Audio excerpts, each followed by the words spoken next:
नमस्कार। आज हम एक काफ़ी संवेदनशील और कहना चाहिए गंभीर मामले पर थोड़ी गहराई से बात करने जा रहे हैं। हमारे पास जो जानकारी है, जो स्रोत हैं, वो हरियाणा कैडर के एक वरिष्ठ आईपीएस अधिकारी थे, वाई पूरण कुमार। उनकी दुखद मृत्यु और उनके पीछे छोड़े गए कथित नोट के इर्द गिर्द घूमते हैं। इस नोट में मतलब बहुत गंभीर आरोप हैं।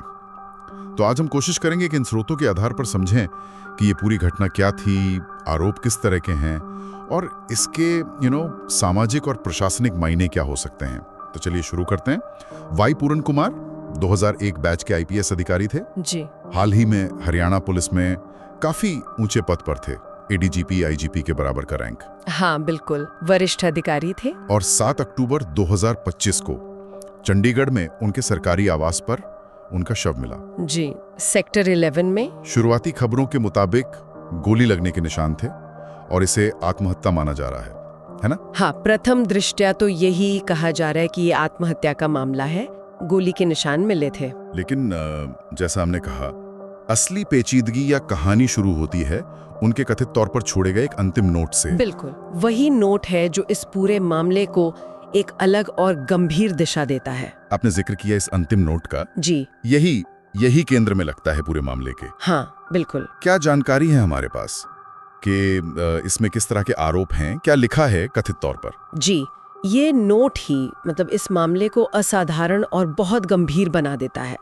स्रोतों के मुताबिक इस नोट में वाई पूरण कुमार ने कथित तौर पर ये लिखा है कि उनके कुछ वरिष्ठ अधिकारियों ने उनके साथ लगातार जाति के आधार पर भेदभाव किया। ओ, जाति आधारित भेदभाव एक आईपीएस अधिकारी के साथ? हाँ, उनका आरोप था कि ऐसा इसलिए हो रहा था क्योंकि वो आरक्षित जाति यानी एससी समुदाय से आते थे। अच्छा। और बात सिर्फ भेदभाव तक नहीं रुकी। नोट में मानसिक उत्पीड़न और पब्लिक में बेइज्जत करने के भी मतलब गंभीर आरोप हैं। मानसिक उत्पीड़न, पब्लिक में बेइज्जती, ये तो बहुत ही संगीन आरोप है, वो भी इतने सीनियर अधिकारी द्वारा। बिल्कुल।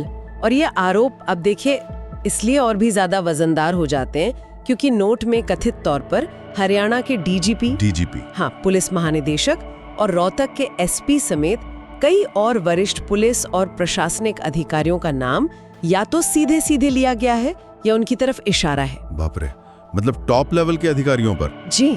अब आप सोचिए, इतने ऊंचे पद पर बैठा एक अधिकारी अपनी ही फोर्स के, अपनी ही संस्था के शीर्ष नेतृत्व पर अगर ऐसे आरोप लगा रहा है तो ये पूरी व्यवस्था पर, वहां के माहौल पर, कल्चर पर कितने गंभीर सवाल खड़े करता है। ये बात तो है।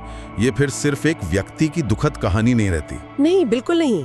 ये एक संस्थागत मुद्दे की तरफ बहुत बड़ा इशारा है। निश्चित रूप से ये आरोप तो चौंकाने वाले हैं। तो जब इतने गंभीर आरोप सामने आए और वो भी एक कथित सुसाइड नोट के जरिए, तो फिर कानूनी तौर पर क्या हुआ? प्रशासन ने क्या किया? प्रक्रिया तो शुरू हुई। सबसे पहले एक एफआईआर दर्ज की गई। एफआईआर यानी प्राथमिकी।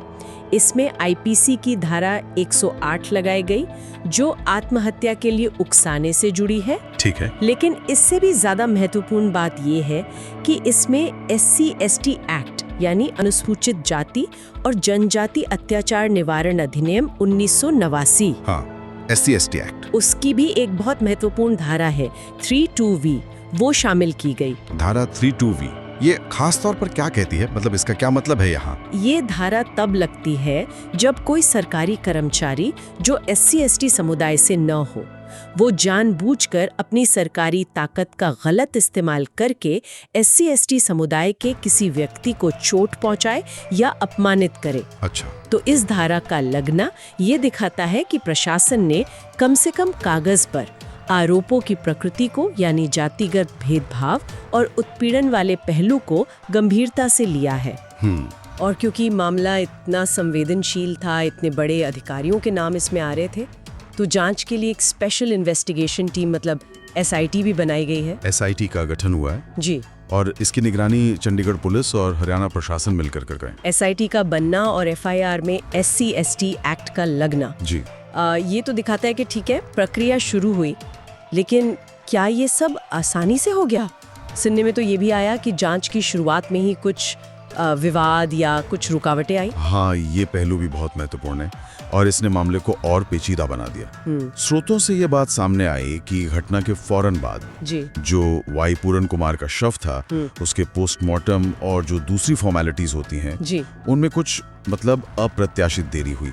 हाँ, काफी देर लगी। देरी पोस्टमार्टम में? हाँ, और इस देरी की वजह से जो मृतक अधिकारी का परिवार था और प्रशासन था, उनके बीच काफी तनाव हो गया। एक तरह का गतिरोध सा बन गया। ये तो स्वाभाविक है, परिवार के लिए मुश्किल स्थिति रही होगी। बिल्कुल, वो पहले ही इतने सदमे में थे। पोस्टमार्टम में देरी के अलावा क्या परिवार को और भी कोई आपत्ति थी शुरुआती कार्रवाई से? जी, परिवार की तरफ से शुरू में ये भी आपत्ति जताई गई थी कि जो पहली एफआईआर लिखी गई थी उसमें या तो आरोपी व्यक्तियों के नाम साफ साफ नहीं लिखे गए थे, अच्छा, या फिर उन पर जो SC/ST एक्ट की धाराएं लगाई गई थी वो उतनी मजबूत नहीं थी।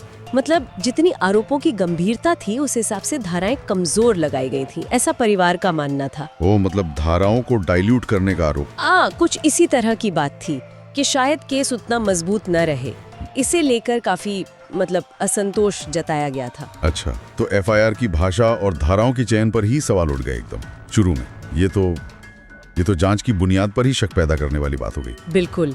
आप सोचिए, जब पीड़ित पक्ष ही शुरुआती एक्शन से संतुष्ट न हो तो पूरी प्रक्रिया पर एक भरोसे का संकट तो खड़ा हो ही जाता है ना? हाँ, सही बात है। हालांकि ये जानना जरूरी है कि बाद में इस पर एक्शन हुआ है।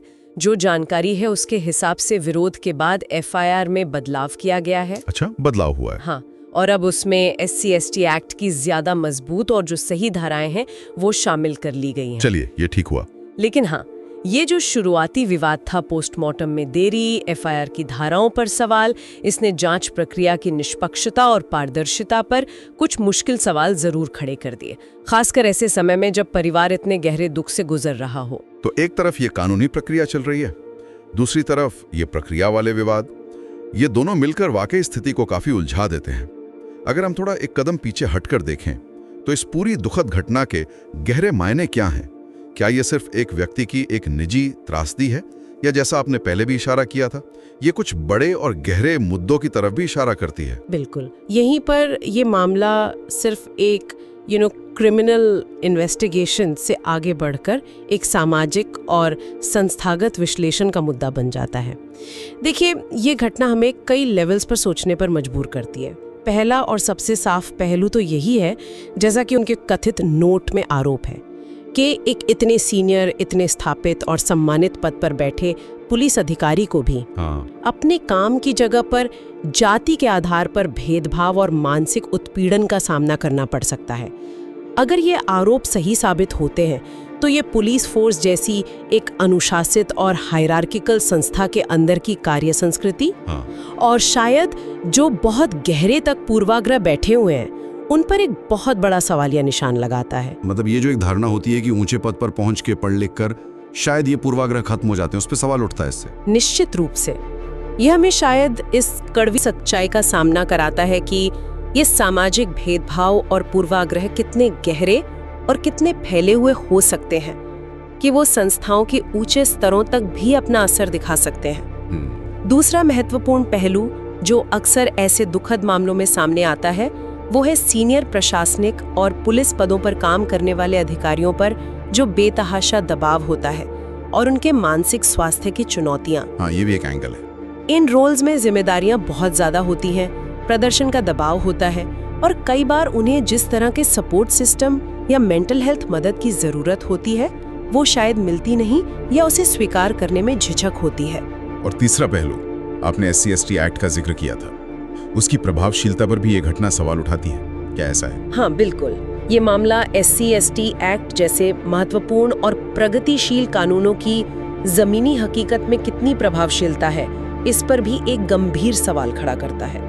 एक तरफ तो ये कानून बनाया गया है उत्पीड़न के खिलाफ सुरक्षा देने के लिए, लेकिन क्या ये कानून वाकई पीड़ितों को, खासकर तब जब आरोपी खुद ताकतवर पदों पर हो, समय पर और पर्याप्त सुरक्षा और न्याय दिला पा रहा है? क्या इसकी प्रक्रियाएं इतनी जटिल या धीमी हैं कि न्याय मिलने में देर होती है, या क्या सत्ता के समीकरण इसके असरदार तरीके से लागू होने में आड़े आते हैं? ये सवाल इस घटना से और भी प्रासंगिक हो जाते हैं। तो ये सिर्फ व्यक्तिगत पूर्वाग्रह का मामला नहीं है, बल्कि शायद संस्थागत कार्य संस्कृति, मानसिक स्वास्थ्य के मुद्दे और कानूनी ढांचे के प्रभावी कार्यान्वयन की चुनौतियां, इन सब का एक जटिल मिश्रण सा नजर आता है इसमें। आपने बिल्कुल सही पकड़ा। एक और बात जो यहाँ ध्यान देने लायक है वो ये कि ये घटना पढ़े लिखे और ऊंचे पदों पर बैठे लोगों के बीच आपसी व्यवहार कैसा है, बातचीत की क्वालिटी क्या है और दबाव को संभालने की उनकी क्षमता या अक्षमता, इसको भी सामने लाती है। अक्सर हम मान लेते हैं कि शिक्षा और पद मिलने से लोग शायद ज्यादा संवेदनशील और लॉजिकल हो जाते हैं। हाँ, ये उम्मीद तो रहती है। लेकिन ये मामला दिखाता है कि गहरे बैठे सामाजिक पूर्वाग्रह या शायद व्यक्तिगत अहंकार इन सब पर हावी हो सकते हैं। यहाँ दिलचस्प बात ये देखने की है कि कैसे सामाजिक विभाजन रेखाएं आधुनिक तथा कथित मेरिट आधारित संस्थाओं के भीतर भी एक्टिव रह सकती हैं और तनाव पैदा कर सकती हैं। ये सब जानने के बाद अब सवाल ये उठता है कि फिलहाल स्थिति क्या है, जांच कहां तक पहुंची है, क्या इस मामले में कुछ स्पष्टता आती दिख रही है? जैसा हमने पहले बात की, एफआईआर में संशोधन हो चुका है और SC/ST एक्ट की मजबूत धाराएं अब उसमें शामिल हैं। हाँ, एसआईटी अपनी जांच कर रही है, लेकिन ये समझना होगा कि ये एक जटिल जांच होगी, बहुत आसान नहीं होने वाली। क्यों जटिल? क्योंकि इसमें न केवल एक दुखद मृत्यु की परिस्थितियों को स्थापित करना है, बल्कि उससे भी ज्यादा चुनौतीपूर्ण काम है मानसिक उत्पीड़न और जातिगत भेदभाव जैसे आरोपों के लिए ठोस सबूत जुटाना। अच्छा, हाँ, ये मुश्किल होता होगा। बिल्कुल, खासकर जब आरोप इतने सीनियर अधिकारियों के खिलाफ हो, तो गवाहों का मिलना, कोई दस्तावेजी सबूत खोजना, ये सब बहुत मुश्किल हो सकता है। मानसिक उत्पीड़न साबित करना तो वैसे भी कानूनी तौर पर काफी जटिल होता है। तो मतलब जांच में अभी समय लग सकता है? संभावना तो यही है। इसके अलावा जैसा स्रोतों से पता चलता है, परिवार और सरकार के बीच जो प्रक्रियात्मक मुद्दे थे उनको सुलझाने और जांच को ठीक से आगे बढ़ाने के लिए बातचीत भी चल रही है। लेकिन इस मामले का महत्व सिर्फ कानूनी जांच तक ही नहीं है। ज्यादा महत्वपूर्ण बात यह है कि इस एक घटना ने, वाई पूरण कुमार के कथित नोट ने, एक बहुत व्यापक सामाजिक, प्रशासनिक और कानूनी बहस को जन्म दे दिया है। हाँ, ये तो है, चर्चा तो हो रही है। लोग सवाल पूछ रहे हैं, बहस कर रहे हैं। इसके दूरगामी नतीजे हो सकते हैं कि भविष्य में वर्क प्लेसेस पर, खासकर सरकारी संस्थानों में, भेदभाव और उत्पीड़न के मामलों को कैसे देखा जाए, कैसे संभाला जाए और कैसे ऐसी दुखद नौबत आने से ही रोका जाए। इस घटना ने एक तरह से सिस्टम को आईना दिखाया है। तो अगर हम अब तक की पूरी बातचीत को समेटें, तो आईपीएस अधिकारी वाई पूरण कुमार की दुखद मृत्यु हुई। उनके पीछे एक कथित नोट मिला जिसमें जाति आधारित भेदभाव और मानसिक प्रताड़ना के गंभीर आरोप हैं, वो भी वरिष्ठ अधिकारियों पर। जी। इसके बाद एफआईआर दर्ज हुई जिसमें SC/ST एक्ट की धाराएं भी हैं। एक एसआईटी जांच कर रही है। लेकिन पोस्टमार्टम में शुरुआती देरी और एफआईआर की धाराओं को लेकर हुए विवाद ने प्रक्रिया पर कुछ सवाल भी खड़े किए हैं। और ये मामला, जैसा आपने इतने विस्तार से बताया, सिर्फ एक घटना नहीं है, बल्कि कई बड़े मुद्दों को छूता है। ऊंचे पदों पर भी संभावित भेदभाव, प्रशासनिक दबाव और मानसिक स्वास्थ्य का सवाल। कानूनों का जमीनी कार्यान्वयन कितना प्रभावी है और संस्थाओं के भीतर की कार्य संस्कृति कैसी है। क्या ये निष्कर्ष निकालना सही होगा कि ये हमारे समाज और प्रशासन के भीतर मौजूद कुछ बहुत गहरी और शायद असहज करने वाली चुनौतियों का एक आईना है? बिल्कुल। इसे सिर्फ एक अकेली दुर्भाग्यपूर्ण घटना की तरह देखना शायद इसकी जटिलता और इसकी गंभीरता को कम करके आंकना होगा। ये हमें गहराई से सोचने पर मजबूर करता है कि क्या हमारी संस्थाएं, खासकर पुलिस बल जैसी अनुशासित और हायरार्किकल संस्थाएं, वाकई उन सामाजिक बुराइयों और पूर्वाग्रहों से पूरी तरह मुक्त हो पाई हैं जिनसे हमारा बड़ा समाज आज भी लड़ रहा है? बहुत बड़ा सवाल है। अगर एक वरिष्ठ अधिकारी अपनी जान देने से पहले इस तरह के आरोप लगाने को मजबूर महसूस करता है, तो ये सवाल उठना लाजमी है और इसका जवाब खोजना बहुत जरूरी है। और यहीं पर ये चर्चा हमें एक बहुत महत्वपूर्ण विचार करने वाले प्रश्न के साथ छोड़ जाती है, जो शायद इस पूरी बातचीत का सार भी है। आधुनिक प्रोफेशनल संस्थानों जैसे कि हमारी सीनियर पुलिस सर्विसेज, इनके भीतर भी जातिगत पूर्वाग्रह जैसी गहरी जड़ें जमा चुकी सामाजिक समस्याओं का स्थायी समाधान आखिर कैसे हो? सिर्फ कानून बना देना शायद काफी नहीं है। ऐसी कौन सी ठोस प्रणालियां, कौन से जवाबदेही के तरीके अकाउंटेबिलिटी मैकेनिज्म्स और किस तरह का संस्थागत कल्चर विकसित किया जा सकता है जो ये सुनिश्चित करे कि इस तरह के कथित उत्पीड़न की गुंजाइश ही न रहे। कैसे सभी के लिए, चाहे उनकी सामाजिक पृष्ठभूमि कुछ भी हो, एक सुरक्षित, एक निष्पक्ष, सम्मानजनक और सकारात्मक काम करने का माहौल बनाया जा सकता है। सही बात है। इस पर सिर्फ चर्चा नहीं, बल्कि ठोस और ईमानदार कदम उठाने की जरूरत है। और ये सवाल सिर्फ प्रशासन के लिए नहीं, मेरे ख्याल से पूरे समाज के लिए है।